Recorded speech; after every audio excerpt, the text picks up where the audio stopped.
online, and he is an incredibly accomplished academic, many publications in this area, political scientist, to start with economics, and then a PhD in sociology at Northwestern before he set out on his academic career. And he's had many awards, has been featured in the New York Times and the Washington Post, and won the 2018 Democracy Prize, which named you a global thinker for pioneering the social science of fake news production, which is something a lot of us have got interested in today. And at the moment.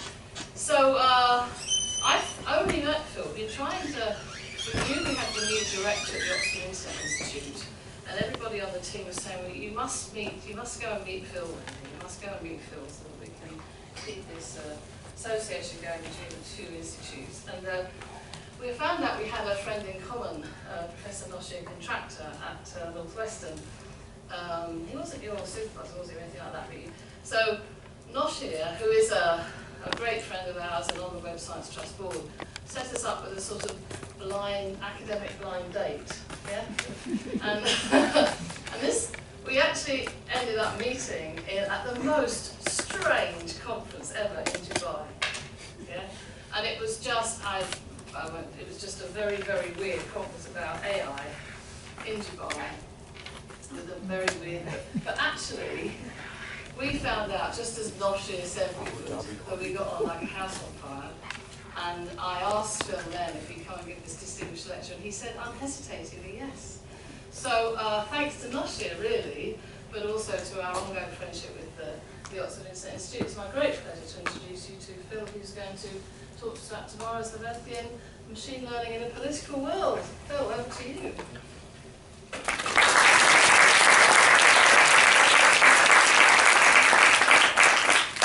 Welcome, everyone. It's a pleasure to speak to you today.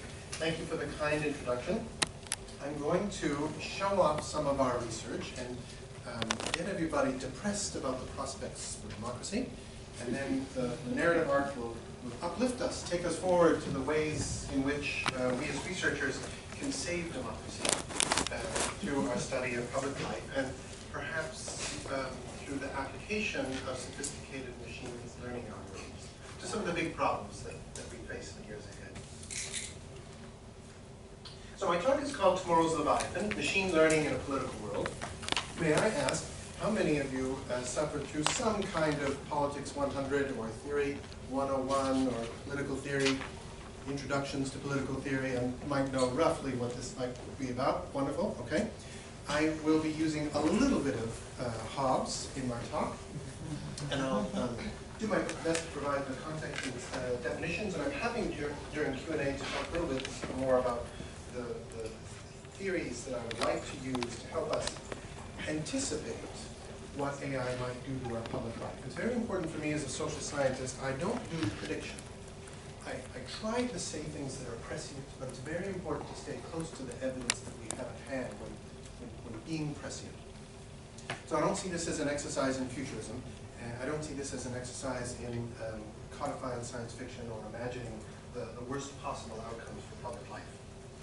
I'll say a little bit about the OII and what we're up to. I'm going to talk about the research, the things we already know about automation in political life. I'm going to talk about some of the scenarios in which AI will be applied to pushing public opinion or shaping, framing political conversations. And then I'll riff a little bit on the strategies that we could use to help prevent the worst of the possibilities. Now, the Oxford Internet Institute is an unusual department in that it's about a third humanists and a third computer scientists and a third social scientists. And our computer scientists have to do the course in political theory, or at least understand enough to be literate, to be able to talk with the rest of us in the social sciences. Our social scientists have to at least appreciate the craft of code, if not be able to code on their own, to build things as they do their research. And our humanists are valuable because it's often the humanists that give us the toughest questions to answer, or do the best work at framing what the important questions are to work on public life. So Helen Margetts was director for several years Luciano Floridi, you may have seen his roadshow, one of the important scholars in ethics and AI. Victor Mayer Schoenberger basically made the business case for big data. He wrote the book Big Data. He's the reason policymakers think of big data as a term. And I have other colleagues working on health, counterfactuals, ways of figuring out how to ensure that AI is useful for us in public life and public life. The research I'm going to present today has been benefited in large part from an ERC Consolidator Award. That's the bulk of the funding behind the basic science. As many of you will know, public science agencies will advance the science but don't contribute to the engagement, the public engagement work. Other funders, for us it's at SCM and Open Science, the Open Society Foundation. They're less interested in supporting the science, but they will support the public engagement work. So these are the three organizations that are primary benefactors at the moment. In early 2017, I wrote an opinion piece in the Washington Post arguing that Facebook would know more than we would ever know on the outside about Russian involvement in the Brexit conversation here or the 2016 election. And I argued that it was time for Zuckerberg to testify. And this cracked open a conversation about having Zuckerberg testify into Congress. He came that summer, the summer of 2017. And when he presented, he defended the firm, but he handed over to the Senate Select Committee on Intelligence a data set of a little more than 3,000 known Russian accounts. These were accounts that had clearly been started from St. Petersburg and were managed and were very actively. The firm did the attribution, said these were the Russian managed accounts. The Senate Select Committee on Intelligence decided that US universities had been largely captured by Silicon Valley and did not want, and they did not themselves employ any data scientists, so they turned to our team to help analyze the data. This is actually a good message for those of you working on social data science in some respect, because I think most governments around the world, most policy agencies around the world now know they need to have a data scientist on hand to help understand contemporary problems. So the work I'm going to speak of, the evidence, comes from our analysis of these 3,000 Russian accounts. And to help frame the problem of automation and the role of public life, I want to take us back to Hobbes's Leviathan. Now, Hobbes is important for those of us working in political theory for several reasons. Perhaps one of the most important is that he had the first major text written in English. And this is one of the reasons the manuscript disseminated as far as it did. But an important part of Hobbes's argument, what makes it sort of compelling, intuitively compelling to us, is that society and our governance institutions are ultimately composed by us. It's our values that construct a legitimate authority, a legitimate sovereign that governs. Now this image is from the frontispiece of the manuscript as originally published. And one of the important reasons this is such a compelling image, one of the most memorable images in political theory, is that within the massive shirt piece of the Leviathan, this sovereign that rules us all, are the individual figures that all together add up to a legitimate authority for governing us. Now, we're going to go through several definitions. These are the core components of Hobbes's Leviathan metaphor. On our own, in our state of nature, life is miserable. Our quality of life is poor. In fact, we're not likely to live long. Life is solitary, poor, nasty, brutish, and short. We agree to participate in a society. We agree to surrender rights to a sovereign in the hope that that sovereign, or with the agreement, the understanding that the sovereign will protect us and raise our quality of life. Fearing violent death, we seek peace. To create commonwealth, we give up rights. I would argue that the primary right we're currently ceding is a right to privacy, but we can unpack that. The point, as far as Hobbes is concerned, is that we have, as individual citizens, to give up some rights to the sovereign. It's one of the sacrifices we must make to be part of a society. The other thing, one thing I won't unpack, Hobbes had a preference for monarchy over democracy or anything else. I'm not going to touch that one. There are also many definitions of what politics is, and my favorite from my undergrad tutor is simply this. Politics occurs when one person tries to represent another person. This was well distilled by George W. Bush, who said that politics is when we choose the choosers. And the idea of democracy in this frame is that we elect people whom we hope will go ahead and not bother us for 4 or 5 years while they make the difficult decision in political life. And that process of making a choice, electing somebody who sits in office, becomes part of the sovereign power.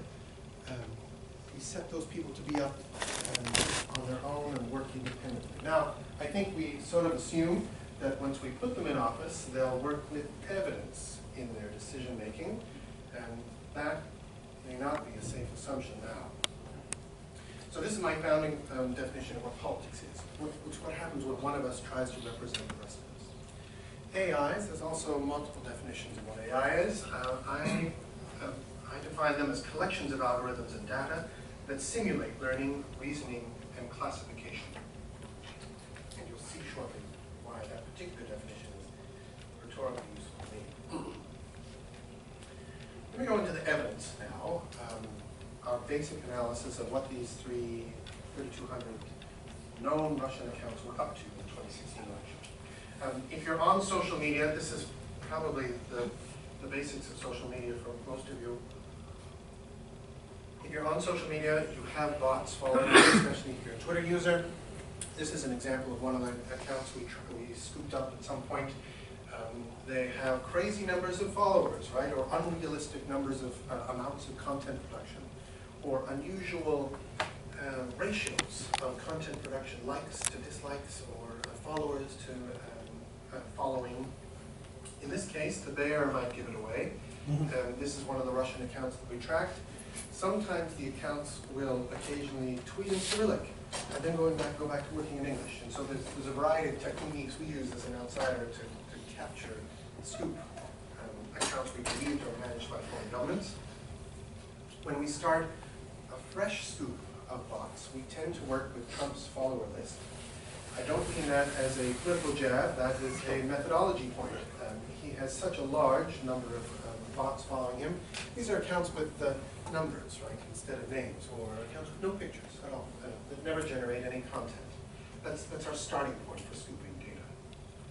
And the problem isn't so much the existence of these bots, right? It's not the automation itself that is a problem. It's the bots become a problem when they circulate the nastiest of sexist or racist content. This is one of the examples of a story from Russia Today of Muslim women storming the beach and ruining your holiday, or breaking through passport control in Morocco and racing into Spain.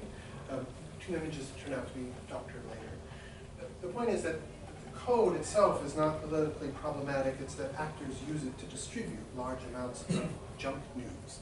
Information that's purposefully, ideologically driven to mislead. Now, our work was launched with 2016 in the US and Brexit, and since then we've done another 40 country studies, different kinds of elections, different periods of time. We've done WhatsApp and YouTube. We're trying to do Telegram. There's a lot of activity in Instagram we wish we would know more about. We did Tinder at one point. In the 2017 election in this country, there was a bot that would flirt and then talk about Jeremy Corbyn. And the only reason we know about it is because the campaign managers who designed the bot went on Twitter and thanked the bot for giving them the edge in 2 or 3 districts where they thought their engagement over Twitter had just pushed their candidates to win. So it's an amusing example, but the campaign managers think there's a causal connection between spending time on this kind of campaign material and winning office. There's a number of seats up front. You're welcome to come down at any time and have a seat up front. Now, in this kind of study, when you try to understand the impact of technology in public life, it's very important to be multi-method. And I think this is one of the valuable things of a discipline that we often call science and technology studies. The analytical advantage of SPS is that it relaxes, I think, it relaxes the assumptions that the only way to tell a causal story is with a human agent. Often in an SPS perspective, you can attribute causality to the material world, to the technological affordances that we have in our lives. And perhaps even more, better way of saying this is that it no longer makes sense to tell a causal story in modern politics without giving some causal attribution to both the technology and the social order at the same time. Now, in order to capture that stuff, you need the large scoops of data that come out of a quantitative side of the story. And then you need the qualitative work, because that qualitative work is often the work that brings home the punchline, that helps you interpret the big data. So for example, one of my colleagues has returned from field work in Poland, where he studied a firm that rents out tens of thousands of fake Facebook users. What industry, they maintain a legend of 40,000 fake Facebook users, what industry do you think would pay to rent tens of thousands of fake Facebook users at a time? Their primary clients are not politicians. What industry would pay to rent? Sorry? Advertising, yeah. What kind of advertising industry? What kind of industry would want it? Would do that? Beauty? A good guess.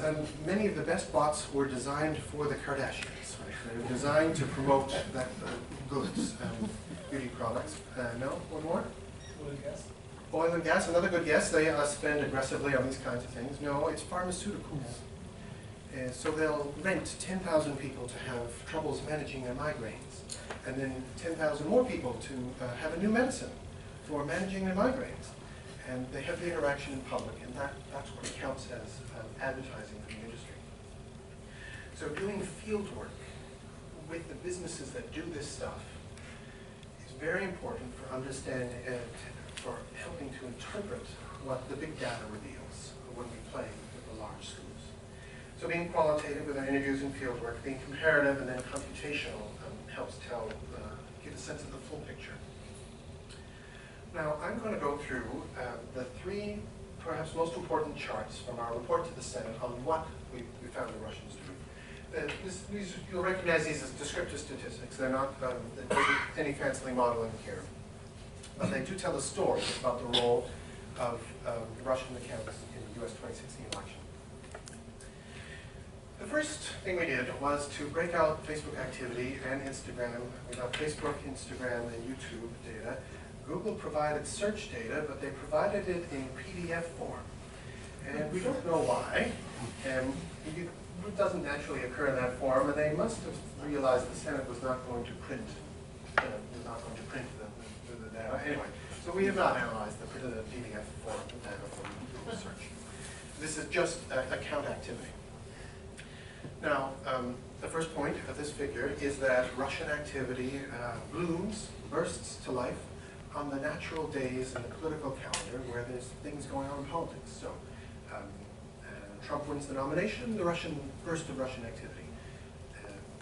Trump and Clinton do their 3 debates, bursts of Russian activity, the sexist stuff going after Hillary Clinton. The day of the election, burst of Russian activity. After the election, much of this is automated activity, but after the election, you can tell that they go to sleep, they rest. Right? There's a moment where there's a dip in activity. The interesting part of this figure for us is that the bulk of Russian activity in the data set provided by Zuckerberg occurs after the election. It's not activity before the election. It's since 2016. The data goes up. This was the end. This is the reason for the end point of the data. It's almost as if after 2016 they decided that there was something successful in what they were doing. And they either doubled down with more personnel resources or more money. But the volume of content grows greatly after the election, and in fact, we have plenty of reasons to believe it hasn't stopped. The other surprise for us, being able to identify a few accounts, let us identify others and pick up their creation dates. Some of the test accounts that we were able to identify that the Russians managed started in 2012. So, the flow of traffic mirrors the political calendar. The Russians started much earlier than we thought they did, and they didn't stop when we caught them. The activity has grown. They gave us several kinds of data. Not only did the level of engagement increase after the election, but it actually became multi-platform. So this is 2016. Again, this is the swath of more recent data since the election itself. I'm going to draw your attention to two lines in particular. The first is the level of engagement with Facebook ads. I believe the industry, or Facebook in particular, likes us to be focused on ads. But overall, the ad purchases are a fairly small portion of the engagement mechanism. It's actually the organic content, or pseudo-organic content, that has most of the impact. I pick on Instagram because Instagram is one of the platforms without an API, right? There's no easy way to get data out of Instagram. This is, and I love my colleagues, but very few of us are on Instagram. None of us are on Snapchat, right? There's a range of platforms that we don't spend time studying. But we know the kids are on Instagram, and this is where Russian political engagement is concentrated now. Topically, we're able to say a little bit about what the focus is for these accounts. The first broad swath of content was directed at the far right in the US, white supremacists, edging people to come out, encouraging people to come out and protest to the Black Lives Matter movement, sometimes even setting up through Facebook protests that would happen on the same street corner, the Black Lives Matter and the Blue Lives Matter movement, right, for police service personnel, setting up protests at the same moment on the streets in US towns. The second body of content related to, focusing slowly, was generally related to guns and abortion issues, very important in the US. The third, more recent body of content was directed at Latinos. I should say the content that tends to be race-related is often about vote suppression. It's either about asserting your political identity by not voting, boycotting the votes. Right? If you're African American, no white politician is going to represent you well. The best thing you can do is stay at home on voting day. Same thing with Latinos in the US context. You'll never get satisfaction out of the political institutions that exist. Stay at home, register your protest by not voting. So this is the mechanism for intervention in 2016, and I'm happy to say maybe a little more during Q&A about what I think the dynamics are now. I want to use a little bit of our fieldwork to look ahead, to try to say something about how artificial intelligence is evolving in the current environment of the political consulting industry. I think there's a couple of credible scenarios for how AI will shape our lives, our political opportunities, and our political opportunities. The first, most obviously from our Russian data, is that AI will be used to shape public opinion. Right? If a political consultant can figure out how to take data from your devices, to customize a message, to create the face that you'll respond to well, they will. They'll sink resources into the science of doing that well. And there's already enough research in political communication to know that women respond well to a deep male voice. Men respond well to a high-pitched female voice. There's a number of generic things that we can say about the behavioral responses to political candidates. Coupled with enough information from your own social media feeds and your devices, this should provide a powerful toolkit for some consultants. I'll say a little bit in our examples about the kinds of services that government agencies will provide. I think one of the most likely first applications for AI will be when a Minister of Health decides in a significant way to use AI to allocate health resources across an entire country. Right? Or managing transport systems. These are significant AI applications that will be political, will involve some political decisions of some kind. I'm going to also speak a little bit about how these micro decisions or these domains of service provision are actually forms of governance in the sense that they are about providing governance goods. You're welcome to come have a seat up front. Sometimes when we think of governance of a sovereign, we think of the full package of services that a state provides. Military security, collecting our taxes, guaranteeing our individual safety on the streets, paving the roads. Right? Often governance goods are particular, they're narrow, and I would say that there's a couple of industries in particular that will benefit most from AI. We've actually this number is now 2 days old. 2 days ago we released our report, an inventory of government spending on political automation. Last year we found 48 countries with significant automation programs working to move public opinion. This year we found 70. There are 70 countries around the world where governments or political parties are spending significant resources to push public opinion. Now, this is not, these are not lone programmers or teenagers doing occasional stories for the revenue. These are formal organizations with job ad postings and performance benefits and secretarial support and phones and desks and offices, rental agreements. These are formal organizations in the sociological sense.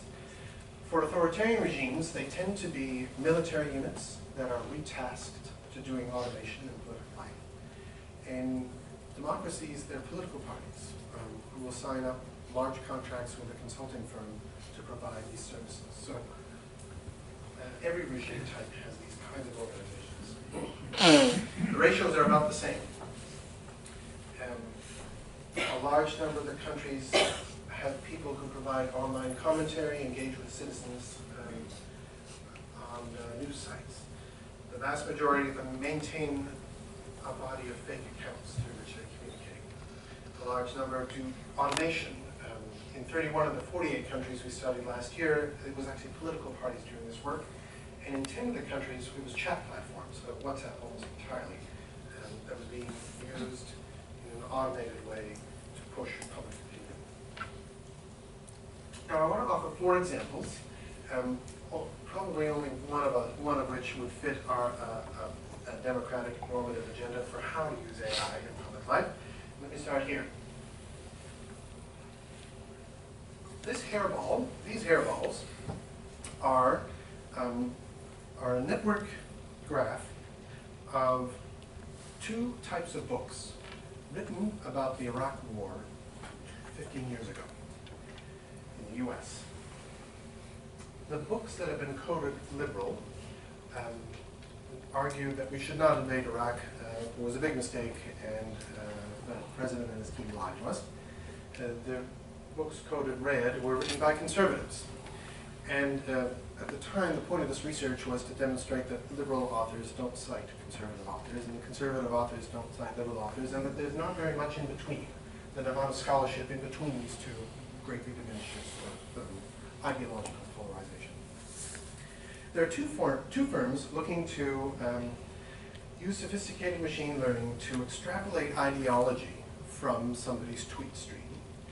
Their training data set for defining what a liberal is and what a conservative is this 15-year-old data set about what liberalism meant during the Iraq War and what conservatism meant during the Iraq War. This is the training data set for what a liberal and a conservative is. Now, regardless of what you think about whether the Iraq War was legit, I guess, was a sensible maneuver, most of us would probably agree that this should not be the training data for a modern conservative or a modern liberal. There are nuances that are here that would not be captured well. Moreover, this would be a specific US variant of what a conservative is and what a liberal is. There would be other ways to help define what a liberal and conservative is. But this is one of the most important training data sets now, the 2 firms that I've spent time with. This is IBM's debating AI, right? So machine learning is being used to extrapolate what our ideological perspectives can look like. Machine learning is also being turned to debating with humans. In this case, Noah Avadia, an Israeli debater, was set up to debate with IBM's was debating whether we should be putting more public resources into the space exploration. I don't recall who won on this particular case, but this is a very direct application. This is something that happened 18 months ago. It's a very direct application, creating a machine specifically to debate. Right?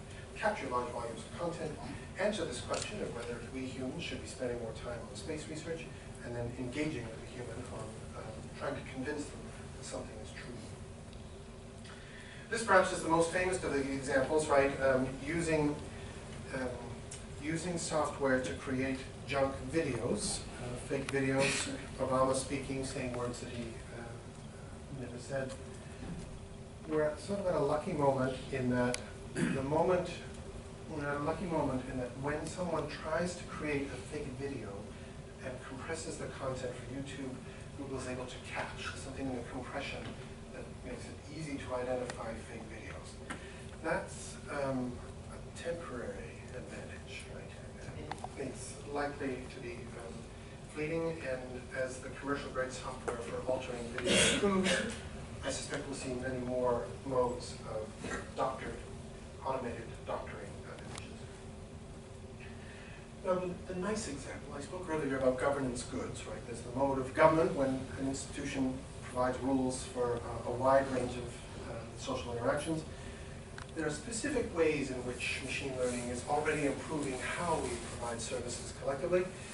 One of the old adages now for development economics is that you can use measures of light seen at night from space as a proxy for economic wealth. So when you want to model the spread of resources in a country, getting those satellite images to figure out when the lights are on at night is supposed to reveal which towns, which cities are wealthiest. The correlation was always weak, right? Wealthy neighborhoods with large estates don't generate a lot of light. Wealthy neighborhoods with big golf courses don't generate a lot of light. And slums, the world's great slums, do occasionally generate light and don't get treated as poor zones. Revisiting the data captured from space on light allowed a particular pair of economists to figure out that it wasn't so much, it was their machine learning application that figured out it wasn't so much the generation of light, but the quality of roofing materials, which was revealed in the same kind of data, but it was the quality of roofing materials that was actually the much better proxy for wealth, allowing them to vastly reorganize their models over what their econometric models over the distribution of poverty on its surface. So there are examples of AI being used in sophisticated ways to provide particular governance goods. I don't want to demean those opportunities. I do also, however, want to argue that the most serious challenges to public life are actually ahead of us, not behind us. I think it's safe to say that every national security crisis, every budget bill, every tax bill, every complex humanitarian disaster, every school shooting will come with some kind of automated political response for it or against it, or blaming political Islam, or blaming immigrants, or attributing responsibility in ways that are just false. Every major issue in every major country will have some kind of automation trying to shape public opinion. The original bid of our grant from the ERC was to study how the Russians and Chinese were manipulating public opinion in Western democracies. We definitely caught the Russians at it. Until recently, we hadn't seen the Chinese government at work. They've burst into work over the Hong Kong protests in the last 2 months. And for the first time, we've seen significant multi-platform messaging in English directed at global opinion. We had caught the Chinese working on Taiwan, right, on the Taiwanese Prime Minister. We knew the Chinese government went after Falun Gong and Tibetans in exile. Those are reasonable. I mean, we can understand why those issues would be important to the Chinese government, but now global opinion is important to them in the same way that it's become important to the Russians. So being multi-platform, multilingual, has put China into this new category that for a while was occupied. In a sense, it's unfair to put the EU in the same cell, but I've sort of gone from worrying about what authoritarian regimes will do with automation to shape public opinion, to being concerned about the prospects for government over-regulation. It's very likely that the EU will regulate the application of AI in political conversation in the next 6 to 9 months. It's conceivable that, like GDPR, they'll come up with things that don't just scale to Europe. Right? They will scale, whether or not we're in Europe, whatever they come up will be applicable. It will be impossible for Facebook's engineers or Google's engineers to respond in ways that the Commission sets as policy on AI application. So China's now active. There are other copycat regimes: Turkey, Iran, Israel, Venezuela. There are a number of countries that have mini IRAs now, right? Tasked with trying to maneuver public opinion. In fact, this year we also saw our first examples of cross-government learning. Myanmar went to Russia to learn some of these techniques. Ethiopia did some training with Venezuela and Russia, so there's now learning across borders about how to use automation for political life. I think we've seen, most of the cases we've seen involve elections, right? Discrete moments, so convenient for us as researchers because we know they're coming. These are moments where we can take a scoop of data about political life. I think we're going to see these tricks start to be used for special issues, right? When a lobbyist wants to seek relief from Parliament, here's a toolkit they'll use. I don't believe, despite what Cambridge Analytica's rhetoric is, I don't believe we've actually seen AI applied to the development of particular messages, but I do think it's on the horizon. Many of the tricks that we know about are barely legal in the US context and would certainly get you thrown in jail in Europe and possibly here too. But one example of this, how this might work, involves credit card data, which is bought and sold fairly openly in the US. If you're, whether you're female or not, if you've ever bought contraceptives on your credit cards, then some political actor wants that information. If you're a woman who's bought contraceptives on your credit cards, you're probably pro-life. No, you're probably pro-choice. You're almost certainly not pro-life. So the pro-choice movement wants that data. The pro-life movement wants the opposite data. If you have never actually bought contraceptives on your credit cards, you're probably pro-life. And that political movement wants that data. If it's possible to marry data about your credit card purchases, the magazines, I'm sure nobody's ever bought a gun magazine, but in the US context, if you buy magazines about guns, the NRA wants that data. Right? There's a number of any data from which we can make a political inference from your credit card purchases is interesting to some lobbyists somewhere. And if that can be married with your health records and your tax records and your political registration files and your social media feed, firms will start to be able to use machine learning in sophisticated ways to tailor messages for you. Now the deepest, most existential threat, and I'll stop in about 3 minutes, I think is a threat to science. Because at the moment, most of the messaging now, coming from the Russians or the Trump-related copycat accounts in the US, most of the messaging now is about undermining our public's interest in using evidence in political conversation. It's about encouraging homeopathy or naturopathy over medical science. And it's about getting us to elect politicians who go with their gut on key issues, and not particularly rely on evidence. It's about promoting issues that themselves we thought were put to bed. There's been a connection, a known causal link between smoking and cancer for 70 years. It's not up for debate. It's not an open question. But here's a link, something you should read. It may depend on your gender, it may depend on your brand, right? There's a few open questions. Some of the accounts we track have moved on to basic science issues.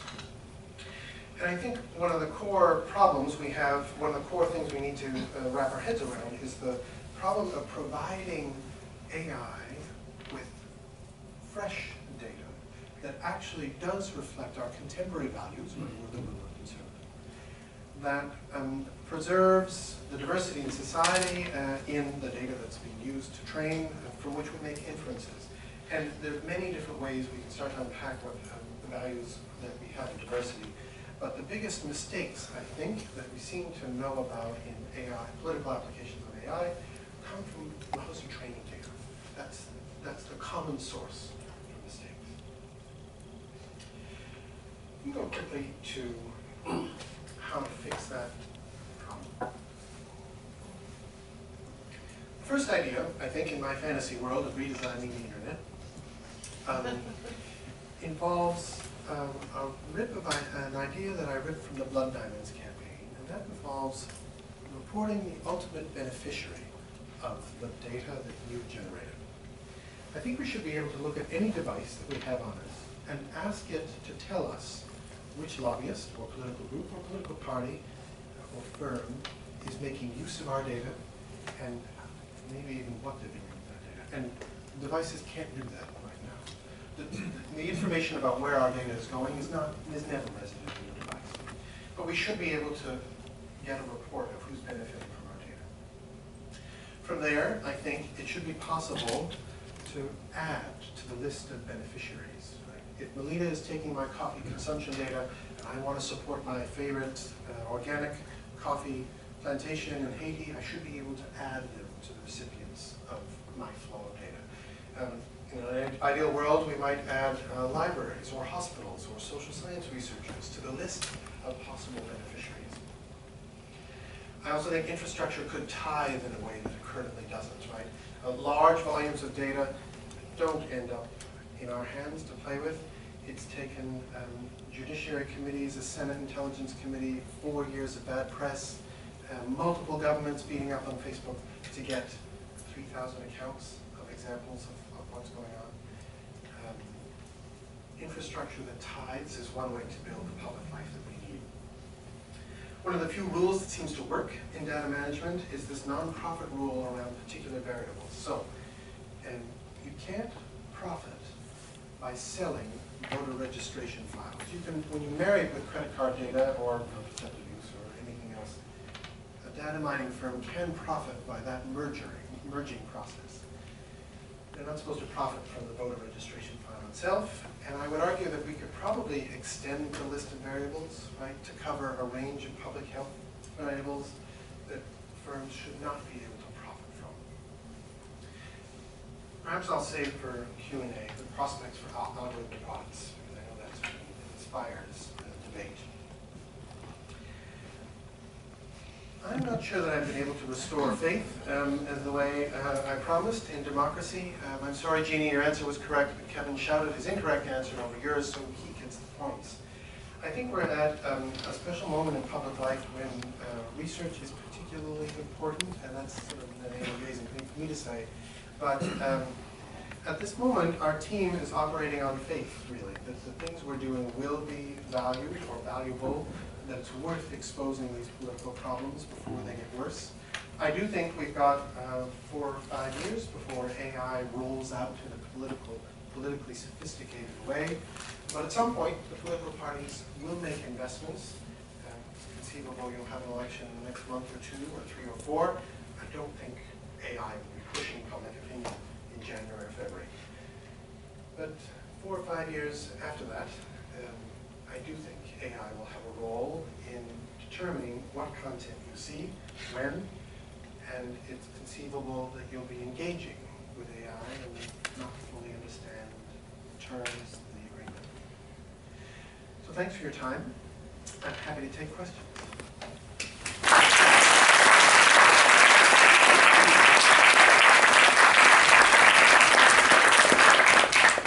I could listen to that forever, and I find it mind-boggling to know how we're going to deal with this in society. This thing we've unleashed, we can't put the genie back in the bottle.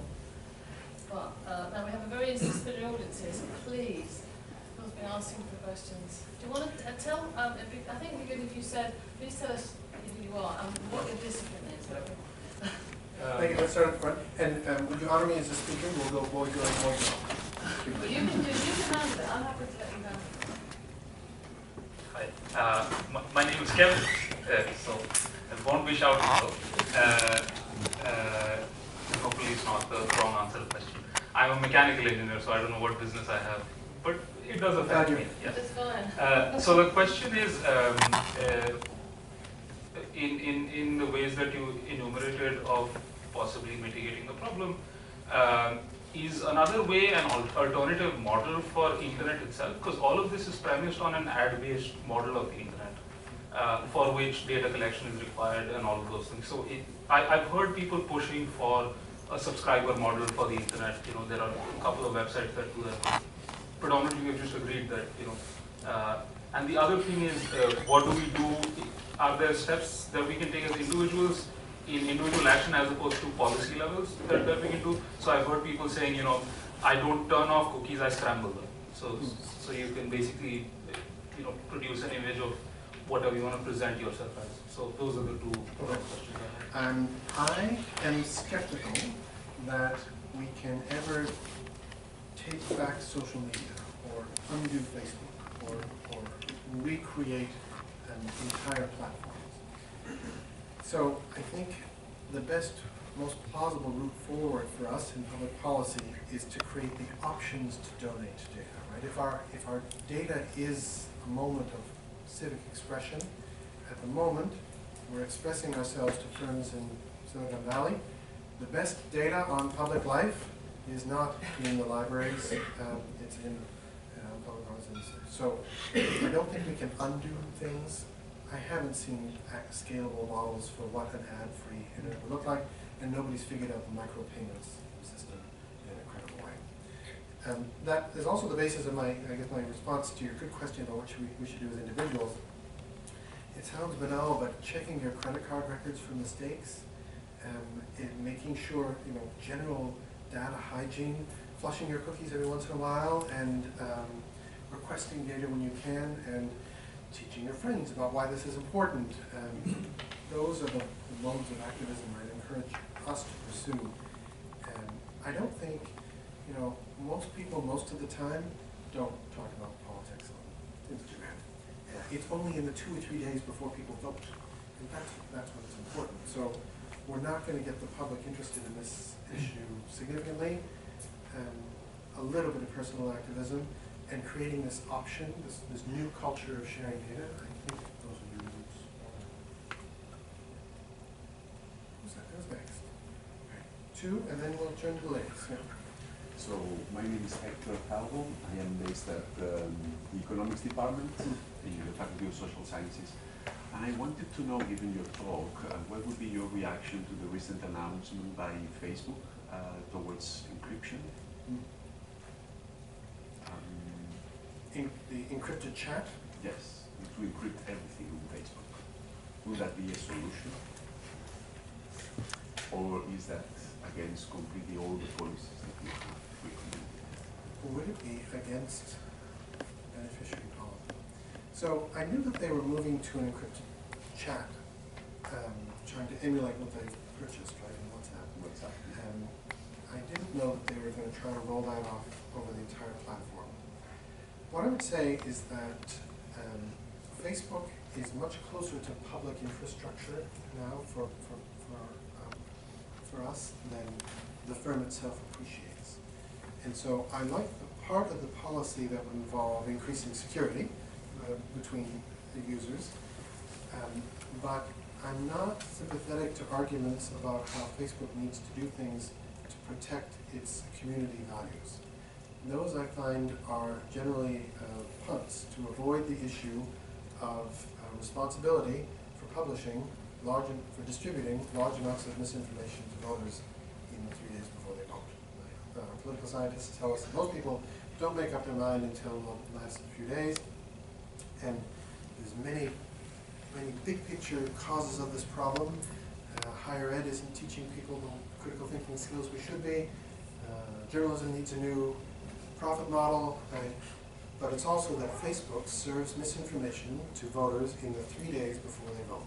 That's the proximate cause of some of these problems. I'm not sure that encryption, platform-wide encryption will help. So wouldn't that affect the possibility of bots accessing other accounts, given those as they are already, or being able to distribute fake news? You know, one of the odd things we found in Brazil was an overlay that a party developed that would let a citizen dedicate their provide access to their entire Facebook account overnight to the campaign, and then the campaign manager would use that to send out messages, do some activism. So that's a mode of automation that wouldn't be solved by the encryption if you know, there's keys are provided, or if there's some kind of overlay before the encryption rolls out, knowing nothing about how Facebook is going to implement this.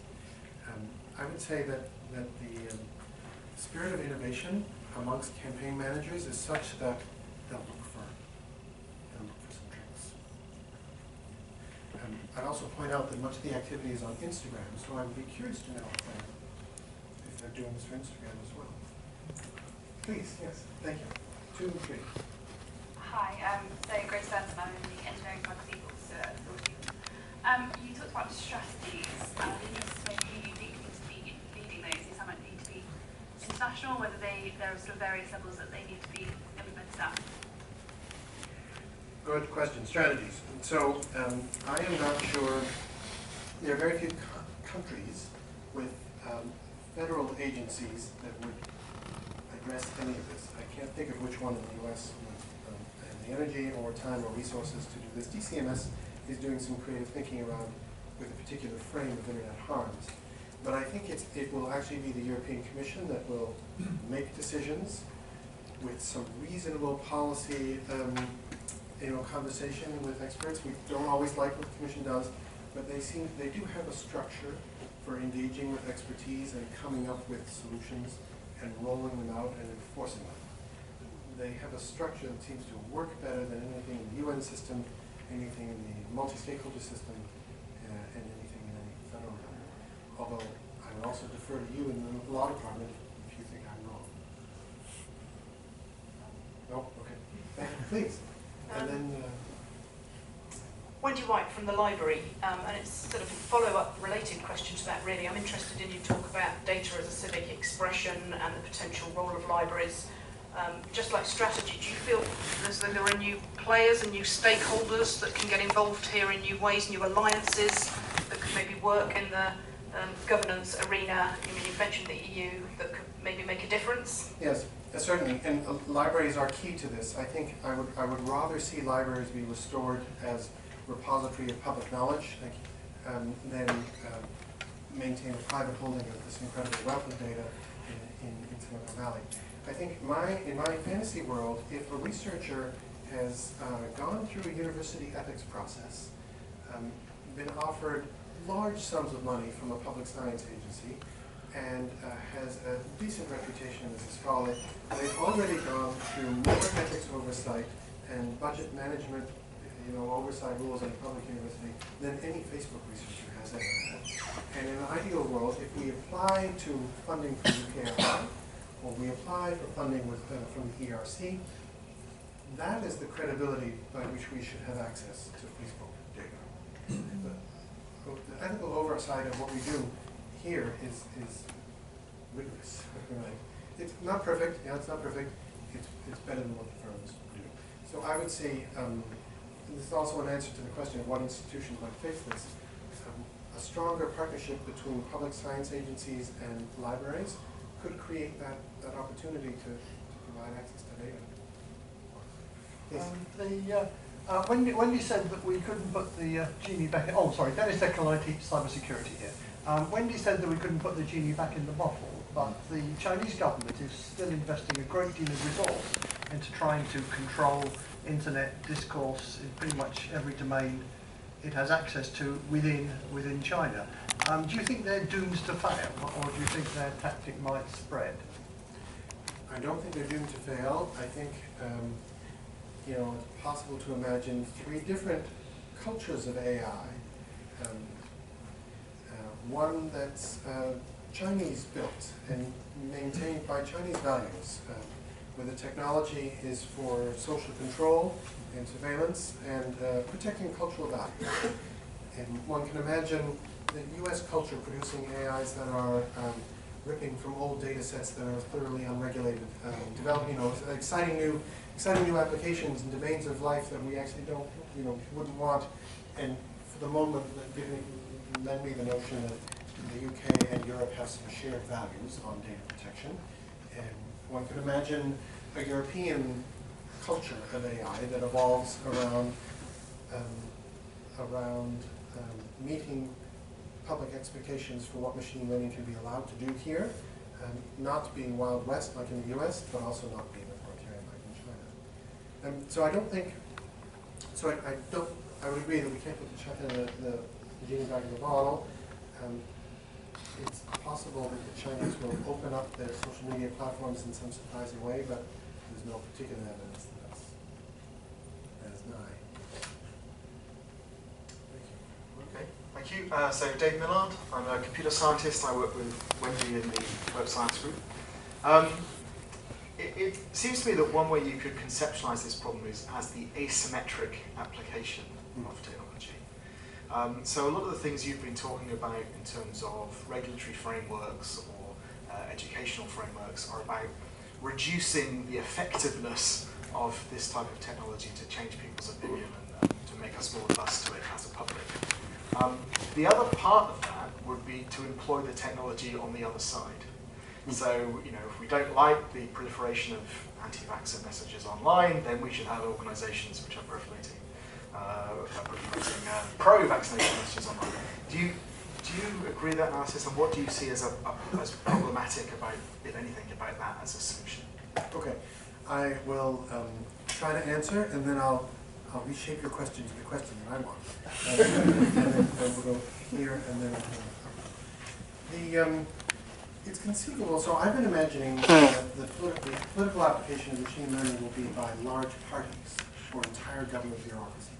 It's conceivable that small private AIs will help defend us, right, work for us, take on our values, or that we would help guide them to represent us well, to defend us against the spam and the dumb chatbots and the clear misinformation.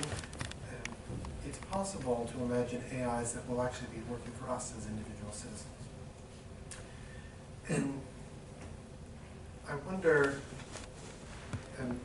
the first part of your question, so it was about this is about the technology being deployed in an asymmetric way. Right. So could we, if we employ it the other way, does that help solve the problem, or does that just make it worse? And it's just a quagmire. There are some interesting applications, right? News organizations that are using AI to do computational journalism, right? To break news stories in large data sets for patterns that they can't analyze qualitatively by reading all the evidence. I think there have been of the organizations that I know are considering this. Ukrainian civil society groups are the closest to practically evaluating this and deciding maybe to use machine learning to defend themselves. So Ukraine is the testing bed for a significant amount of Russian computational propaganda, and they are. It's been 10+ years now of cyber attacks and misinformation campaigns. Several of the Ukrainian civil society groups I know are considering using their own bots to respond. I'm not sure I have an answer on whether that's good or not. I mean, it will degrade public life. It's hard to imagine going through 10 years of onslaught from Russian propaganda. So I guess I would say I'm sympathetic. It would be wonderful if all political actors just stopped doing it. But I guess maybe I'd say that in extreme settings, it might be worth using it as defense. Please. Thank you. Thank you very much for your lecture, which I really enjoyed. I'm Pauline Leonard, I'm a sociologist, and I'm also director in the WSI. I was thinking as you were talking that there was quite a few similarities with the early days of television, where people were very frightened about messages that were coming out of television and very worried that we would all, like kind of passive dupes, just imbibe all these messages and be totally influenced by them. And audience research has shown that actually we're very skilled as viewers or as receptors of any kind of information, and that we're getting obviously more and more skilled all the time. An individual can actually be highly skilled going forward in creating AI to resist and play with all these sorts of messages. So I suppose my question is about the role of the receiver, the role of audiences in this. How much actually we have to kind of worry about this, or how skilled people will be increasingly becoming in dealing with all these sort of rogue messages and myths and stories that are sort of drowning us all. Right. So I think there's an important methodology point in your question, and that is that it's very difficult. I cannot model the impact of a tweet on a voter. I can't. There are no models for volume of misinformation and changed behavior yet in public. Facebook probably has those models, but we don't. So I would say that we are probably getting better at catching misinformation. We are probably on the whole getting more suspicious of content. I believe that the levels of trust in media institutions are dropping, and social media firms in particular are dropping, but they're still much higher than trust in other kinds of organizations. And then I think what makes this stuff powerful or particularly nasty is that it is distributed over networks rather than through class. And so the issue isn't so much, Zuckerberg said at one point that only 1% of the political content on Facebook was misinformation. The issue isn't so much that there's 1% of the content evenly distributed across the country. It's that it gets concentrated in these network effects directed at particular populations who won't have the information literacy, or who are fulfilling some of the cognitive selective exposure effects that elective affinity effects that we know people have when we process large amounts of political information. So, in any given election that's close, right, where it's 51-49 and a percentage point makes a difference in an outcome, the misinformation can still play a role in that causal story for whatever outcome we expected. I think we're getting better. I think public understanding of the problem is on the rise. I'm not sure it's sufficient yet. Hi, my name is Christian. I am a machine learning researcher with a background in economics. So my question in economics. Yes, that's right. So my question is, historically there have always been interventions from multiple different parties involved in elections, whether it be via street campaigns or advertisement, etc. Now this isn't a bigger scale in social media. It's using private data to be targeted. But isn't it the right of the voter to be swayed, perhaps in an incorrect direction, and be responsible for their decisions in a democracy? Why is it our duty to then intervene directly, as opposed to the previous question, a gentleman there, actively combat it in the other direction? Is it our responsibility, or is it something natural part of society? I think it's our responsibility to provide reasonable quality information to people whose opinions we want to collect, and at the right times before they vote. Yeah, maybe we'll take one more. Right? Yeah, I was going to say, we need to start winding this up, so. One more, we've had several boys, so we can go to a girl. Okay, thank you. I do think we have an obligation to maintain the lower threshold of quality information. If such a significant amount of information, if there's too much misinformation in the public sphere on election day, voters aren't only responsible for the quality of news and information.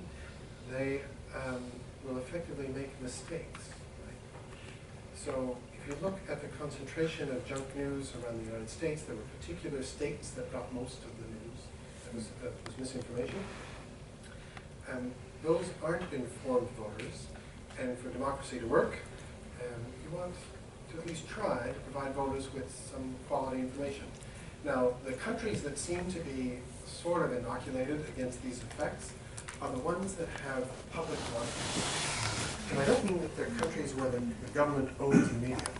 I mean, there's some kind of independent public media system that creates a culture of professional journalism, and then those professional journalists go off and work in private media. But they have the norms and values for what truth is and accuracy is, and they do fact-checking on their stories. I think it's reasonable to set some public expectations for what professional journalism looks like, and expect everybody to know some basic facts on an issue before they vote. Please. Why not get rid of democracy, and then the problem of manipulating the electorate goes away? Right. Socrates, 400 BC, said this would happen. So the question is You good didn't in that... say who you were, Eric. I'm Eric, I'm a retired old fool. So the question is good in that there are some alternatives. I'm not sure we would like all the alternatives, and they're not all clearly compelling. And I would say that the kind of authoritarianism that sometimes we refer to as gentle authoritarianism or network authoritarianism, like Singapore or perhaps Hong Kong until recently, those aren't clearly good examples of fully functioning states. So the number of democracies that are small, where people seem to have a high quality of life and enjoy participating in politics, those are the countries that many people around the world aspire to move to. This is totally a pub conversation, right? I don't have an easy answer to that, except that I'd rather do some of these slight rule changes to the election system and stick with democracy. Right, so that's been fascinating. And we must stop now because people have to go and do the things they have to do in their real life. I could sit and listen to Phil answer your questions forever.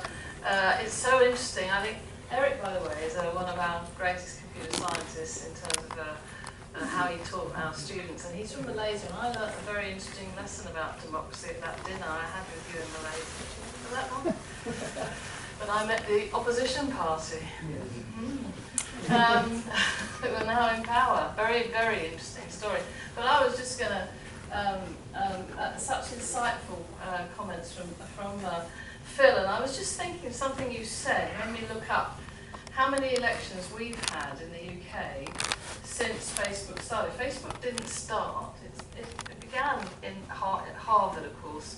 I'm sure most of you all know that Mark Zuckerberg designed Facebook to rate girls, right? And it still has that ethos in the company. At Harvard, I remember Southampton students, but by then it was a much more general type of platform, using it very quickly. And that was only in 2004, so it's only existed 15 years.